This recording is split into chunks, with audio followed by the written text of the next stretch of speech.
สบายดีเศร้าแขวงบ่อแก้วยินดีต้อนรับสู่ปีใหม่ลาว 2019 พุทธศักราช 2562 ที่ใกล้จะมาถึงนี้ถือเป็นโอกาสหนึ่งที่สำคัญในการสืบต่อพันธุ์ขยายมูลเสื้อฮีตของประเพณีอันดีงาม และความสามัคคีเป็นปึกแผ่นของชาติของเผ่า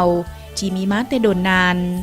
ซึ่งเป็นบุญใหญ่ประจำชาติที่ปวงชนลาวก็คือเศร้าแขวงบ่อแก้วได้ถือโอกาสนี้อวยพรซึ่งกันและกันตามฮีตของประเพณีวัฒนธรรมอันดีงามติดพันกับการส่งเสริมการท่องเที่ยว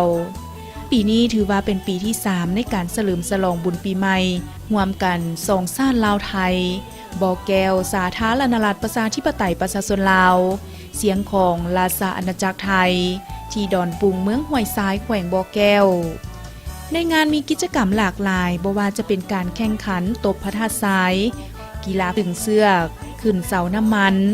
ตีมวยน้ำประกวดอาหารพื้นบ้านและซุ้มการแสดงศิลปวรรณคดีบรรดาเผ่าของสองฝั่งของลาวไทยในวันที่ 14 เมษายน 2019 นอกนี้ยังมีงานตลาดนัดวางแสดงสินค้า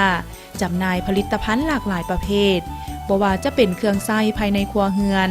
เสื้อผ้าอาภรณ์และกิจกรรมอื่นๆให้ทานได้เลือกซื้อเลือกสมอย่างหลากหลายที่เดินกีฬาแขวงบ้านป่าอ้อยเมืองห้วยทรายแขวงบ่อแก้ว